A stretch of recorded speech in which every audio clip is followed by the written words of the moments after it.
You know, Ken, we seem to have had a lot of natural disasters. We've had the volcano erupt over in Europe. We've had tornadoes in the Midwest. We've had earthquake in Japan, the tsunami. We've had hurricanes hit. These seem to be a problem for the Christian worldview. I mean, if God is all-powerful, why is he letting these calamities happen to people when it seems like he could step in and take control? I mean, how does a Christian respond to that? Well, I think clearly the biggest problem that the Christian will face when it comes to the truth of Christianity has to do with things like pain and suffering and evil.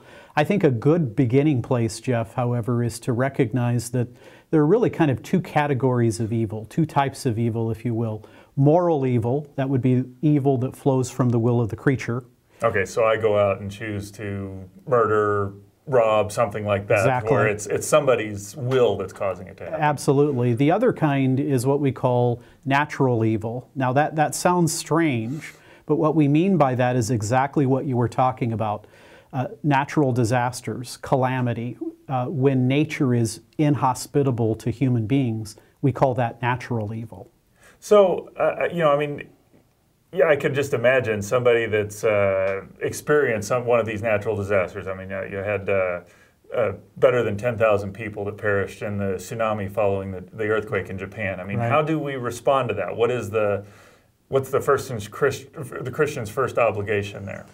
Well, obviously, there are many good reasons, I think, we could give in terms of why God allows certain of these physical things that take place.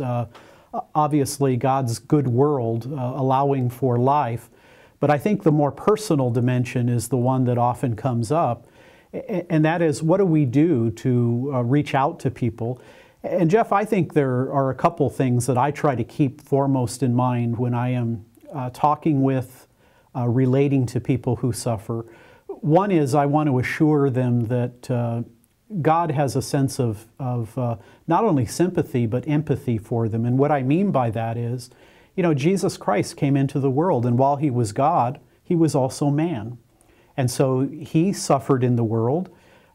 He suffered with people. He suffered for them. I mean, Jesus was deeply misunderstood by the people he came to save, by his own family. And obviously he suffered physical death. So God knows what it's like to suffer, and he can empathize with us. So it's kind of bringing a message of, hey, you know, you're not alone in this. People You're understand. not alone. And it would seem to me that it's also incumbent upon us to kind of enter into that pain with them. I know Yeah. I've known at least a few people who have either lost a husband or a child or something, and it's just the comment they've made is that people have made, here, let's explain why this happened, that God needed another flower in his flower bed, or it'll all work out, when they didn't actually just engage and realize, hey, this just hurts and it stinks. Yeah, and I think that's another point that we can bring to bear, Jeff. I mean, the Bible talks a lot about faith. It talks a lot about suffering. It talks about, and the word faith in the New Testament, the Greek word is pisteuo. It means to have confident trust in God. God calls us to have confidence in him, even though the things that are in our life may be very, very difficult. And I think a further point, and it's the point you're touching upon, you know, sometimes it's sending people a card when they're in the hospital, visiting them. It's going to them and saying, you know, you really matter to me, and I care for you. A number of years ago, I had a life-threatening illness, and it really changed the way I looked at life. I mean, at first I thought, this is happening to me, but what I realized upon reflection, Jeff, is that it was happening to all the people who cared about me, to my wife, to my kids. The RTB people here were very concerned about me. And I think sometimes it's not so much what you say, but just being there and saying, I know God cares about you and I care about you. What can I do in this difficult circumstance? So it's moving from the intellectual, academic answers to the more personal, the more psychological perspective.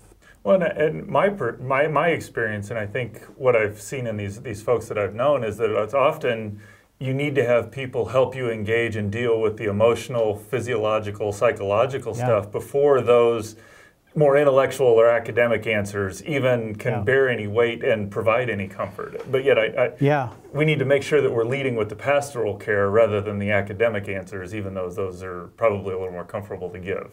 I mean, I think if we're there to help, to love, to encourage, the people will get to a point where they'll start intellectually processing and working through that. But if we're there to bring some food to them, if we're there to pray with them, you know, and often to say, you know, I don't have all the answers at this very moment, but just as God cares and He's here with us, so we're here for those kind of people. And again, I don't think I really understood that as well as I think I do now until I had a physical problem that where people reached out to me, and I realized that there's something deeper than just the mere academic issues.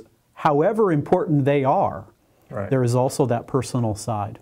Well, and I think the personal side, by building that relationship, showing that you do care, you value, that brings more weight to when you say, you know, I think this may be what's going on here. Maybe God's using this to prepare you for something. Maybe this is just a harsh thing. That then when you give those academic answers of why the earth needs earthquakes and volcanoes to recycle nutrients, then it's the person's able to more easily step back and say, oh, I see how this does fit into the big picture because I've had a chance to deal with the more intimate pain that I'm experiencing right now. No, I think that's right on target. I mean, I think all of us need to know that God is on our side. We all need to know in our daily life that we can trust Him, that there's a purpose behind all of this. I mean, psychologists talk about what people need to have good mental health, that they need to know that there's a rhyme and reason in the universe. God has created the universe, He cares for it, and He cares for us. And so I think maybe the temptation, Jeff, for people like you and me, for people at RTB, is to kind of give the academic answer and maybe not take the time to talk about the personal issues. So I think talking about these issues with people is a very important part of the broader apologetic issue. Right. Well, and I think God is ultimately a relational being, and that's part of how we reflect God's image, is that we get in and help relate when people are dealing with this, and then also being armed with the more academic or intellectual answers as they become more appropriate. Or relevant. That's right. Well, thanks a lot, Ken. I appreciate your comments. Sure.